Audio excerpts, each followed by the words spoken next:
দেখো, দর্শন আর ফিলোসফি, আমরা সাধারণত বলে থাকি দর্শন আর ফিলোসফি এরকম, কি ফিলোসফি বা দর্শন, কিন্তু দর্শন আর ফিলোসফি দুটো এক জিনিস না। দর্শনের প্রতিশব্দরূপে ফিলোসফি ব্যবহার হলেও দুটোর মানে আলাদা। তো আমরা দর্শন কি প্রথমে জানি, তারপরে ফিলোসফি কি সেটা জানব, তারপরে আমরা জানব দর্শন ও ফিলোসফির মধ্যে পার্থক্য কি সেটাই। তো চলো দর্শন কি জানি। দর্শন দর্শন বলতে আমরা সাধারণত কী বুঝি? কোনো কিছু দর্শন করলাম মানে কোনো কিছু দেখাকে বোঝায়, কিন্তু এক্ষেত্রে কি বোঝায়? এক্ষেত্রে ব্যাপক অর্থে বোঝাচ্ছে। দর্শন বলতে এখানেও দেখা বোঝাচ্ছে। দেখা বলতে এখানে উপলব্ধি করা। কি উপলব্ধি করা? সত্যকে উপলব্ধি করা। সত্য কি? তো আত্মা। তো এখানে কি দর্শন হলো দেখা। দেখা দেখাকে এখন প্রশ্ন করব, কি দেখা? কি দেখা? কি দেখা? তো সত্য। সত্য কি? আত্মা। বোঝা যাচ্ছে? আত্মা। তো এবার দর্শন কি তাহলে? দর্শন কি না তো সত্যকে, দর্শনের সংজ্ঞাটা আমরা কি পাবো? সত্যকে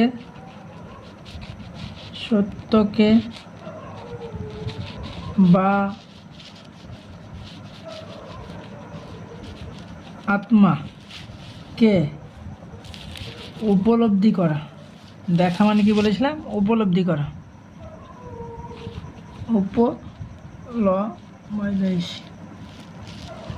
উপলব্ধি করা। সত্যকে বা আত্মাকে উপলব্ধি করাই হলো দর্শন। তো দর্শনের মানে কি পেলাম? সত্যকে বা আত্মাকে উপলব্ধি করাই হলো দর্শন। ঠিক আছে, এবার দর্শন শব্দটাকে আমরা ভাঙব। কোত্থেকে উৎপত্তি? দর্শন শব্দটিকে ভাঙলে আমরা পাবো দিশ, একটা ধাতু, দিশ ধাতু আর একটা অনট প্রত্যয়।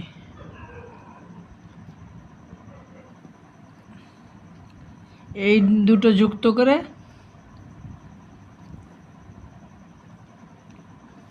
দর্শন হচ্ছে।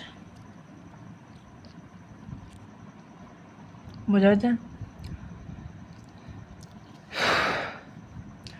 দিশ ধাতুর অর্থ হলো দেখা। তাহলে আমরা কি পেলাম? দিশ ধাতু একটা, অনট প্রত্যয় একটা। বোঝা গেছে? এই আমাদের দর্শনের আপাতত এইটুকুই কাজ। এবার চলে যাই আমরা ফিলোসফি। এখানে কি লিখেছিলাম? ফিলোসফি। আমি প্রথমে বললাম দর্শন আর ফিলোসফি একলাই। এক মানে প্রতি শব্দরূপে ব্যবহৃত, এক বলতে একই, কিন্তু আমি মানেটা আলাদা বোঝাবে, এটা বোঝাতে চাইলাম। তো কী হলো? দর্শন মানে দেখা, সত্যকে দেখা বা উপলব্ধি করা। এবার আমরা এলাম ফিলোসফিতে। ফিলোসফি মানে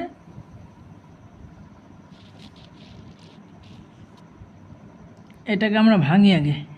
ভেঙে কী পাবো? দুটো শব্দ। ফিলোজ একটা, PHILOS,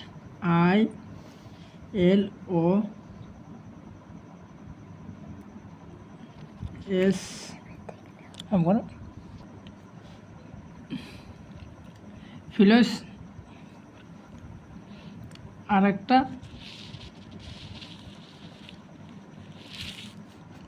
সোফিয়া, SOPHIA,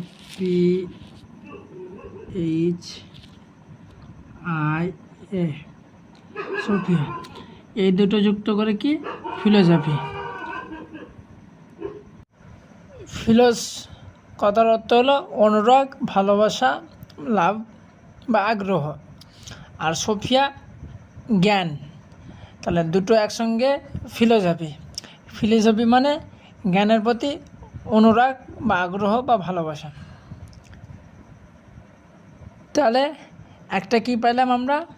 একটা জ্ঞানের প্রতি আগ্রহ, জ্ঞানের প্রতি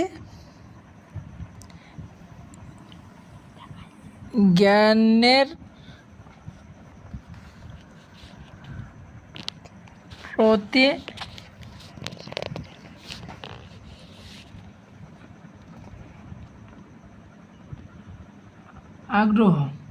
আর একটা পেলাম কি? সত্যকে বা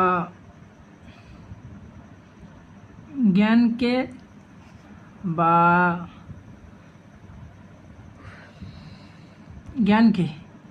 সত্যকে বা জ্ঞানকে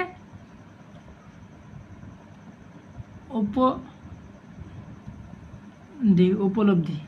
বোঝা গেল? একটাতে কি বলছে? জ্ঞানের প্রতি আগ্রহ বা অনুরাগ বা ভালোবাসা, মানে জ্ঞানটাকে জানা, এরকম বিষয়। আর একটা বলছে জ্ঞানকে উপলব্ধি করা। বোঝা গেল ব্যাপারটা কি? পার্থক্য। ফিলোসফি আর দর্শন, দুটোর পার্থক্য বোঝা গেল। একটা বলছে জ্ঞানের প্রতি আগ্রহ, ফিলোসফি মানে জ্ঞানের প্রতি আগ্রহ, জ্ঞান মানে জানা, জ্ঞানটাকে জানা। আর দর্শনে কি বলছে? সত্যকে বা জ্ঞানকে উপলব্ধি করা, মানে জীবনে অ্যাপ্লাই করা। একটা কি? দর্শন কি? দর্শন সত্যকে বা জ্ঞানকে উপলব্ধি করা, মানে জানা প্লাস মানা, মানে জানবো এবং মানব, অ্যাপ্লাই করব। চর্চা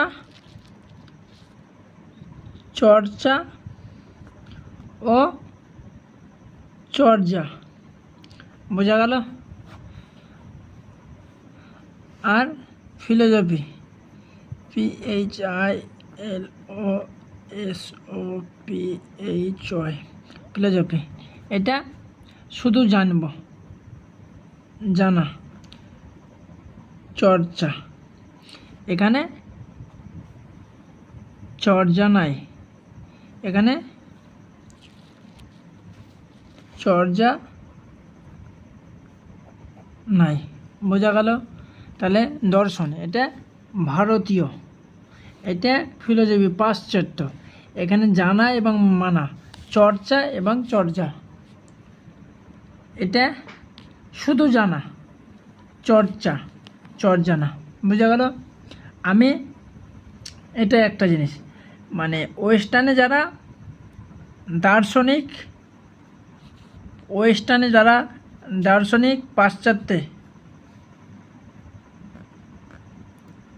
পাশ্চাত্যে যারা দার্শনিক, ভারতে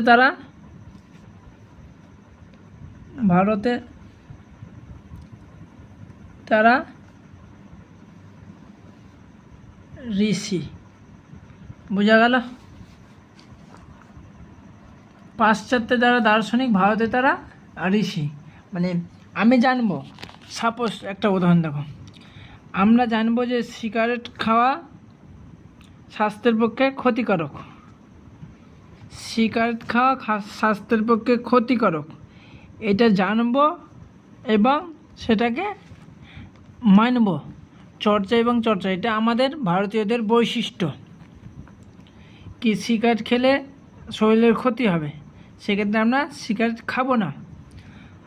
আর এরা বলছে শুধু জানাটা চর্চা না, এদের মধ্যে আছে শুধু কি সিগারেট খাওয়া স্বাস্থ্যের পক্ষে ক্ষতিকারক, এদের মধ্যে ওই চর্চা ভাবটা উল্লেখ নাই। এই হলো পার্থক্য ভারতীয় দর্শন আর পাশ্চাত্য দর্শন বা দর্শন ও ফিলোসফির মধ্যে পার্থক্য। বোঝা গেল? সাপোজ প্রথম থেকে আবার বলে দিই আমি হালকা করে। দর্শন হলো দেখা, যে কোনো দেখাকে আমরা দর্শন বলবো না। দর্শন তাকে বলবো সত্যকে, যথা জ্ঞানকে বা আত্মাকে দেখা। দেখা বলতে উপলব্ধি করা, সত্যকে বা আত্মাকে উপলব্ধি করাই হলো দর্শন। দর্শন দিশ ধাতুর সাথে অনাথ প্রত্যয়যুক্ত হয়ে দর্শন শব্দটি হয়েছে। আর এদিকে ফিলোসফি, ফিলোজ ও সোফিয়া যুক্ত হয়ে ফিলোসফি হয়েছে। ফিলোজ কথার অর্থ অনুরাগ, সোফিয়া কথার অর্থ জ্ঞান, দুটো যুক্ত করলে হয় জ্ঞানের প্রতি অনুরাগ। এবার একটা কি জ্ঞানের প্রতি অনুরাগ, আর একটা জ্ঞানকে উপলব্ধি, জীবনে একটা প্রয়োগ আর একটা জানা। দর্শন হচ্ছে জানা বা মানা, এটা ভারতীয় দর্শন, চর্চার সঙ্গে চর্চা। আর ওয়েস্টার্ন দর্শন জানা শুধু, চর্চা নাই। তো ভারতে যারা ঋষি, পাশ্চাত্যে যারা দার্শনিক, ভারতে তারা ঋষি হবে।